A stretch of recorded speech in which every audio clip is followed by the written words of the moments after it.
मेरे प्यारे देशवासियों, नमस्कार। बीते सप्ताह हमने एक ऐसी उपलब्धि हासिल की जिसने हम सबको गर्व से भर दिया। आपने सुना होगा कि भारत ने पिछले सप्ताह 400 बिलियन डॉलर यानी 30 लाख करोड़ रुपए के एक्सपोर्ट का टारगेट हासिल किया है। पहली बार सुनने में लगता है कि ये अर्थव्यवस्था से जुड़ी बात है, लेकिन ये अर्थव्यवस्था से भी ज्यादा भारत के सामर्थ्य, भारत के पोटेंशियल से जुड़ी बात है। एक समय में भारत से एक्सपोर्ट का आंकड़ा कभी 100 बिलियन, कभी 150 बिलियन, कभी 200 बिलियन तक हुआ करता था। अब आज भारत 400 बिलियन डॉलर पर पहुंच गया है। इसका एक मतलब ये कि दुनिया भर में भारत में बनी चीजों की डिमांड बढ़ रही है। दूसरा मतलब ये कि भारत की सप्लाई चेन दिनों दिन और मजबूत हो रही है। और इसका एक बहुत बड़ा संदेश भी है। देश विराट कदम तब उठाता है जब सपनों से बड़े संकल्प होते हैं, जब संकल्पों के लिए दिन रात ईमानदारी से प्रयास होता है, तो वो संकल्प सिद्ध भी होते हैं। और आप देखिए, किसी व्यक्ति के जीवन में भी तो ऐसा ही होता है। जब किसी के संकल्प, उसके प्रयास, उसके सपनों से भी बड़े हो जाते हैं, तो सफलता उसके पास खुद चल करके आती है।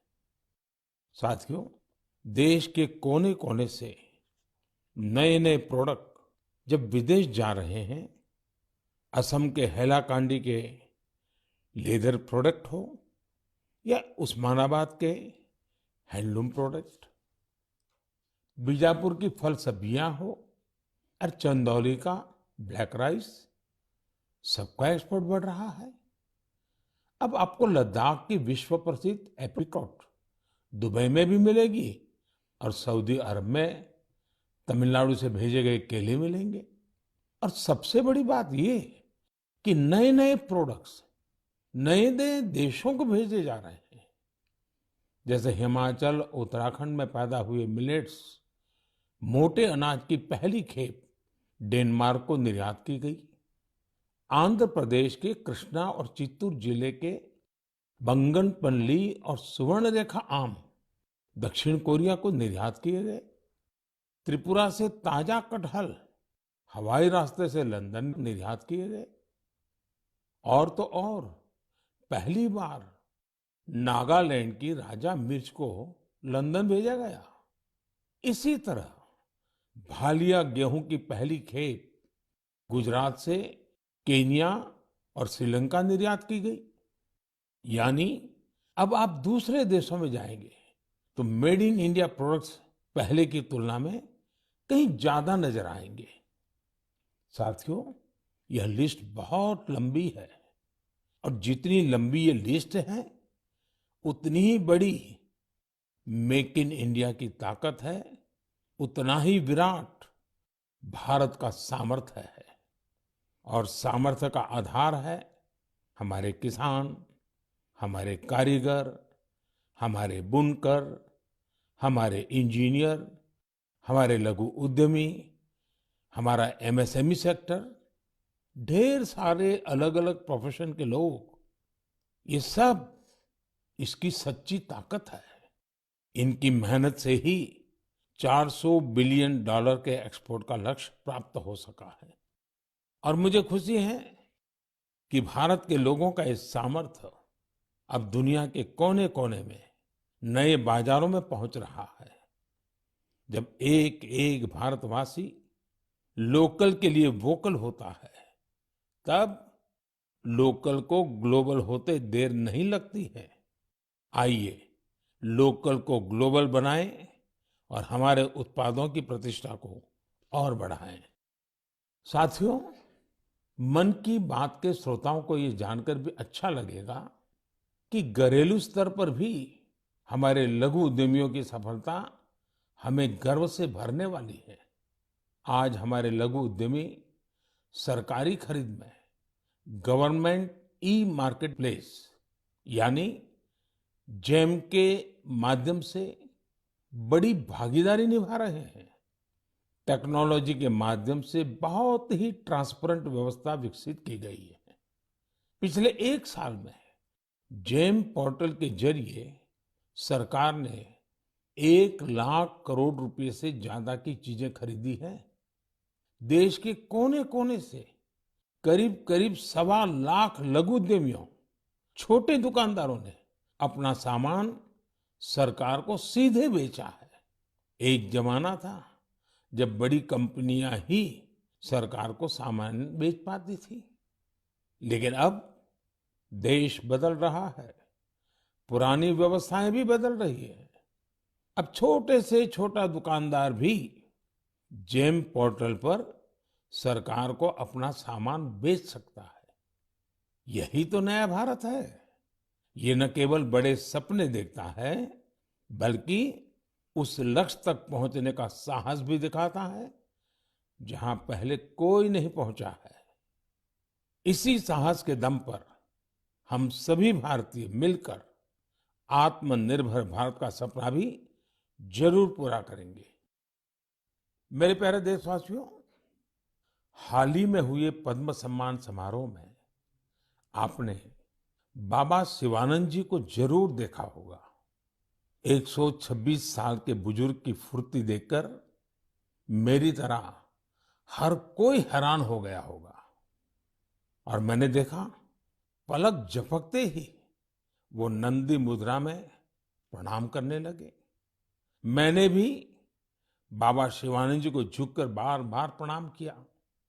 126 वर्ष की आयु और बाबा शिवानंद की फिटनेस दोनों आज देश में चर्चा का विषय है। मैंने सोशल मीडिया पर कई लोगों का कमेंट देखा कि बाबा शिवानंद अपनी उम्र से 4 गुना कम आयु से भी ज्यादा फिट है। वाकई बाबा शिवानंद का जीवन हम सभी को प्रेरित करने वाला है। मैं उनकी दीर्घ आयु की कामना करता हूं। उनमें योग के प्रति एक पैशन है और वे बहुत हेल्दी लाइफस्टाइल जीते हैं। जीवेम शरदः शतम। हमारी संस्कृति में सबको 100 वर्ष के स्वस्थ जीवन की शुभकामनाएं दी जाती हैं। हम 7 अप्रैल को विश्व स्वास्थ्य दिवस मनाएंगे। आज पूरे विश्व में हेल्थ को लेकर भारतीय चिंतन, चाहे वो योग हो या आयुर्वेद, इसके प्रति रुझान बढ़ता जा रहा है।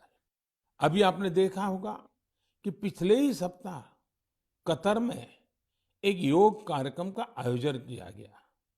इसमें 114 देशों के नागरिकों ने हिस्सा लेकर एक नया वर्ल्ड रिकॉर्ड बना दिया।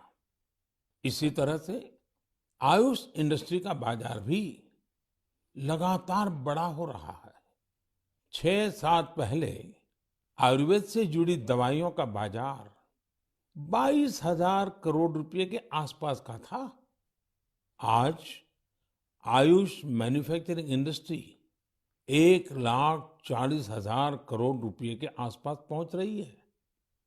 यानी इस क्षेत्र में संभावनाएं लगातार बढ़ रही हैं। स्टार्टअप वर्ल्ड में भी आयुष आकर्षण का विषय बनता जा रहा है। साथियों, हेल्थ सेक्टर के दूसरे स्टार्टअप्स पर तो मैं पहले भी कई बार बात कर चुका हूं, लेकिन इस बार आयुष स्टार्टअप्स पर आपसे विशेष तौर पर बात करूंगा। एक स्टार्टअप है कपिवा। इसके नाम में ही इसका मतलब छिपा है। इसमें क का मतलब है कफ, पी का मतलब है पित्त और वा का मतलब है वात। यह स्टार्टअप हमारी परंपराओं के मुताबिक हेल्दी ईटिंग हैबिट्स पर आधारित है। एक और स्टार्टअप निरोग स्ट्रीट भी है। आयुर्वेद हेल्थ केयर इकोसिस्टम में एक अनूठा कंसेप्ट है। इसका टेक्नोलॉजी ड्रिवन प्लेटफॉर्म दुनिया भर के आयुर्वेदा डॉक्टर्स को सीधे लोगों से जोड़ता है। 50,000 से अधिक प्रैक्टिशनर्स इससे जुड़े हुए हैं। इसी तरह आत्रे इनोवेशंस एक हेल्थ केयर टेक्नोलॉजी स्टार्टअप है जो होलिस्टिक वेलनेस के क्षेत्र में काम कर रहा है।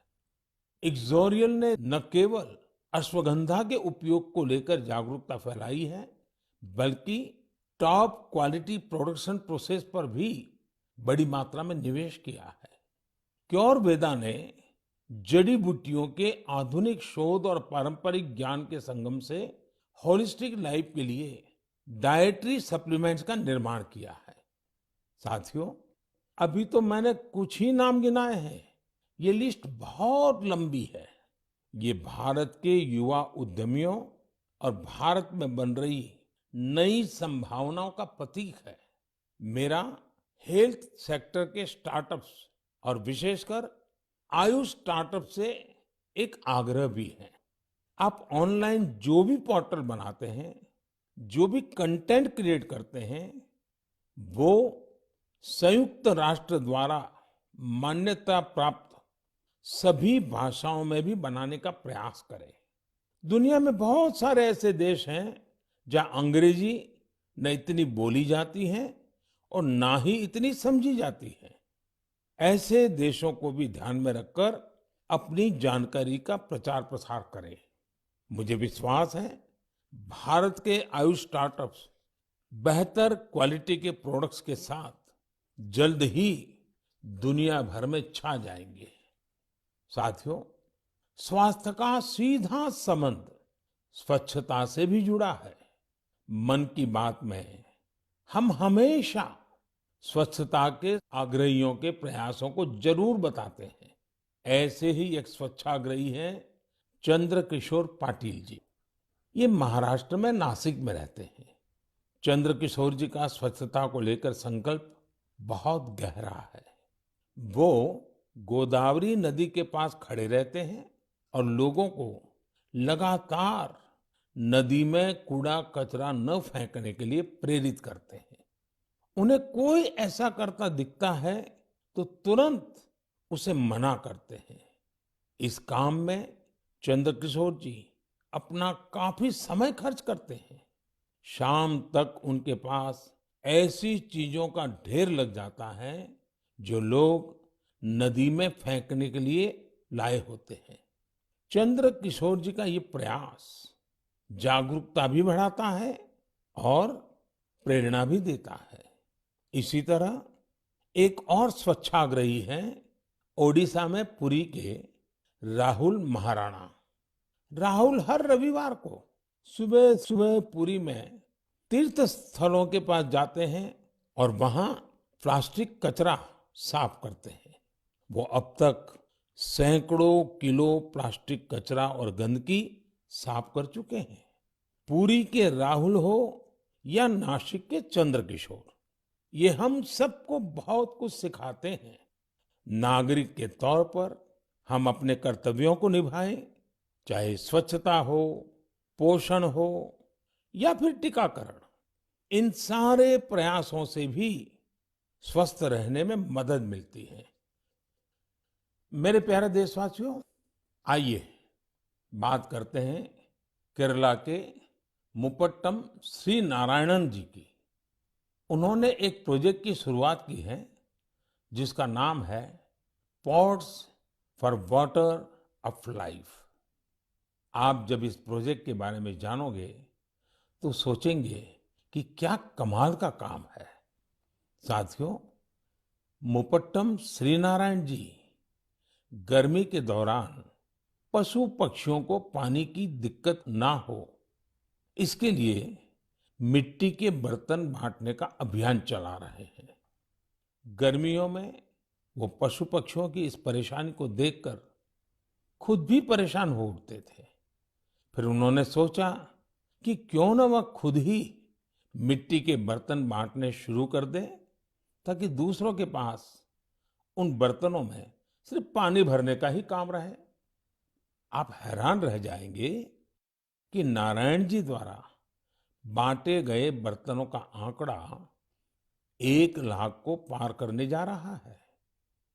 अपने अभियान में 1 लाखवां बर्तन वो गांधी जी द्वारा स्थापित साबरमती आश्रम में दान करेंगे।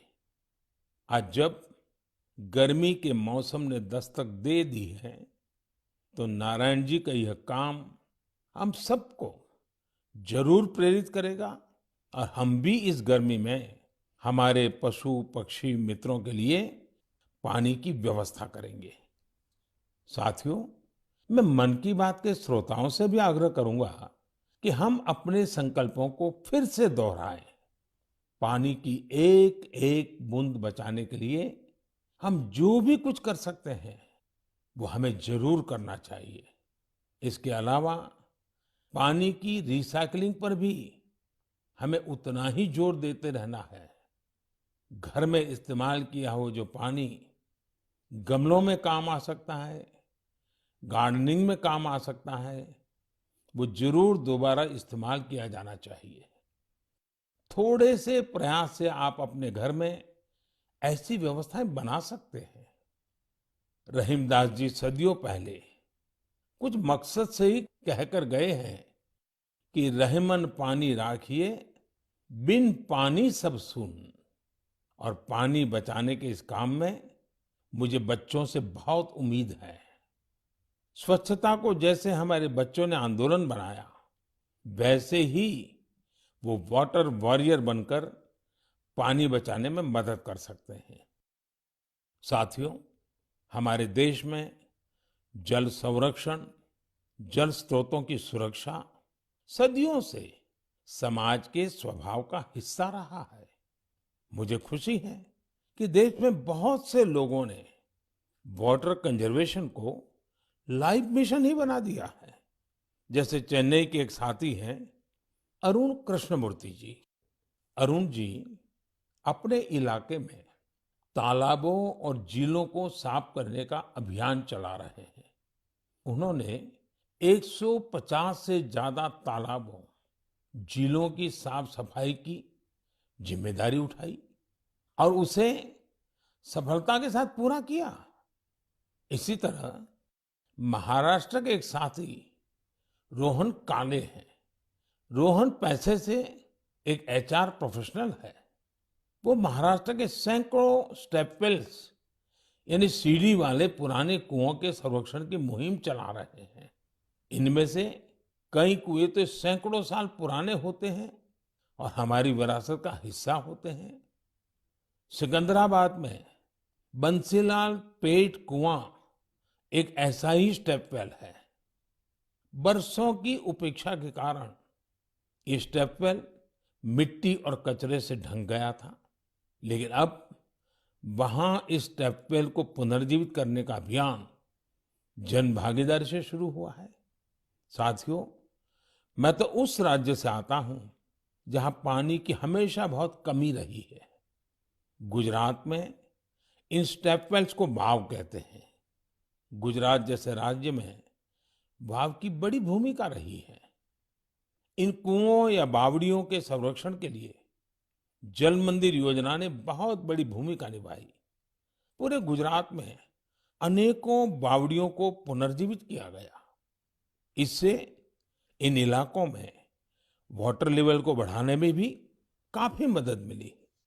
ऐसे ही अभियान आप भी स्थानीय स्तर पर चला सकते हैं।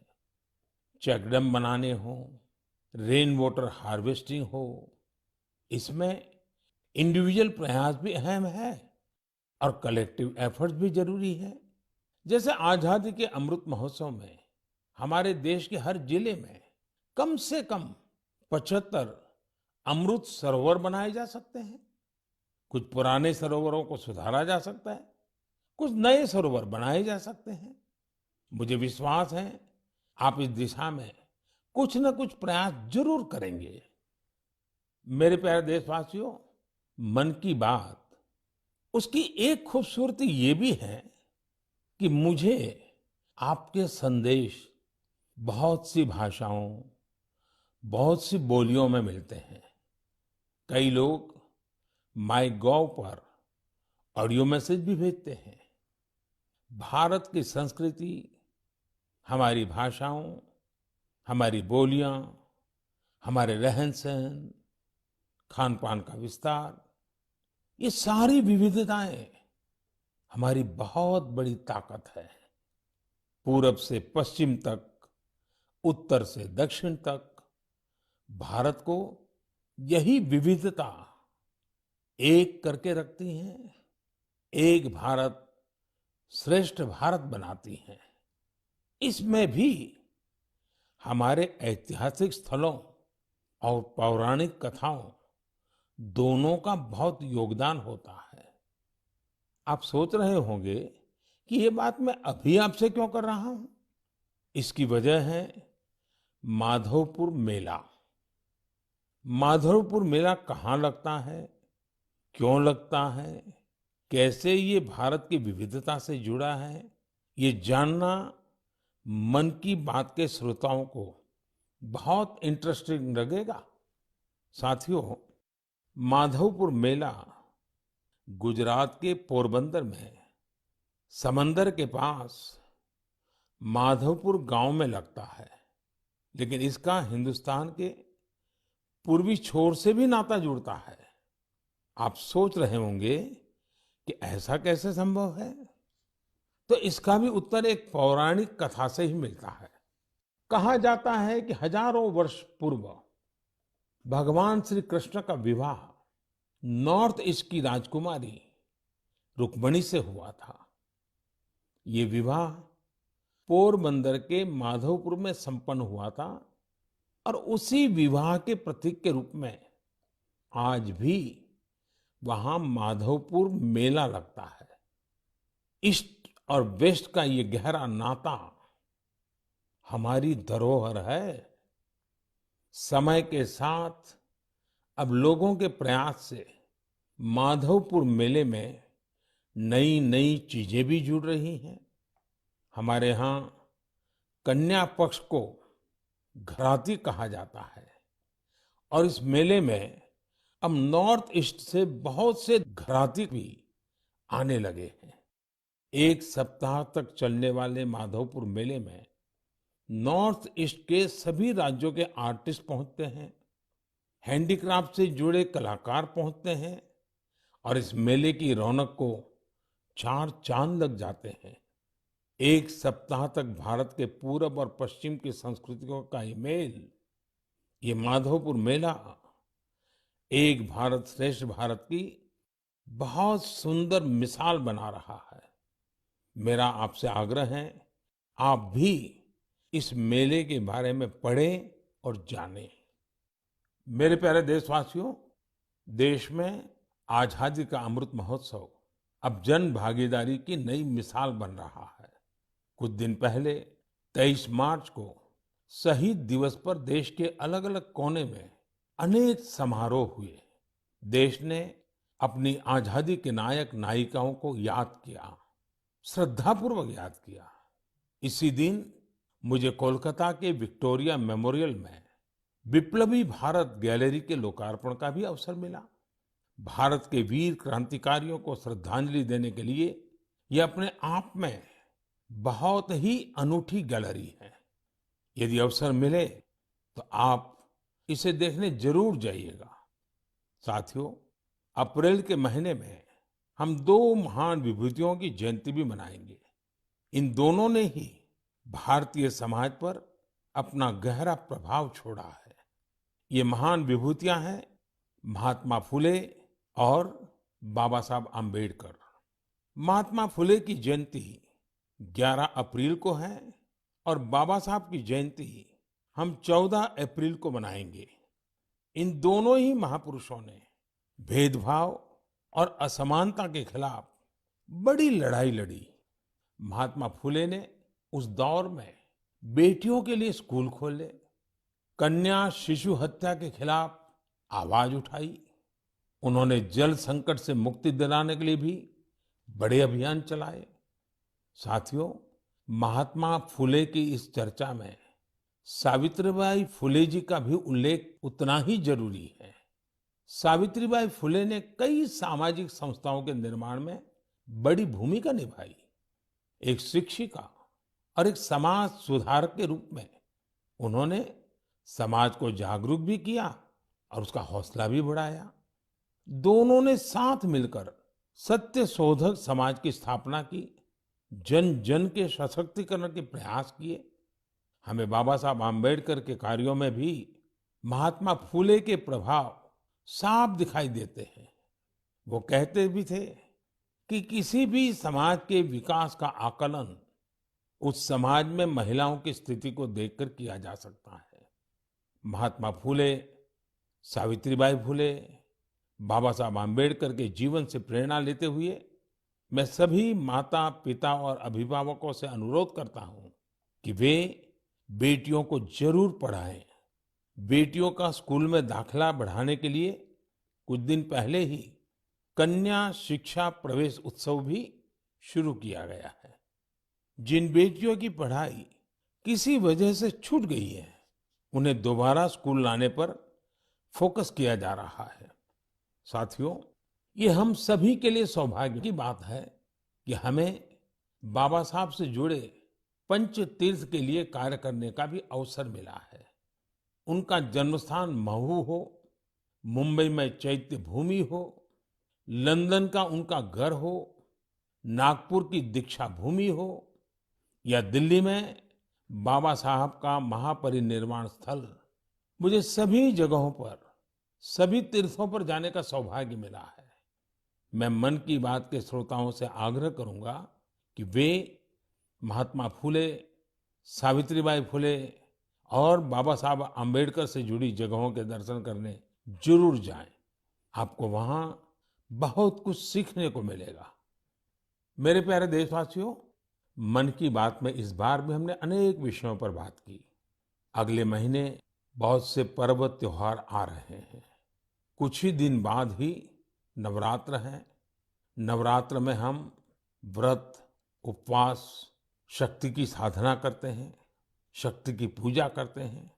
यानी हमारी परंपराएं हमें उल्लास भी सिखाती हैं और संयम भी। संयम और तप भी हमारे लिए पर्व ही है।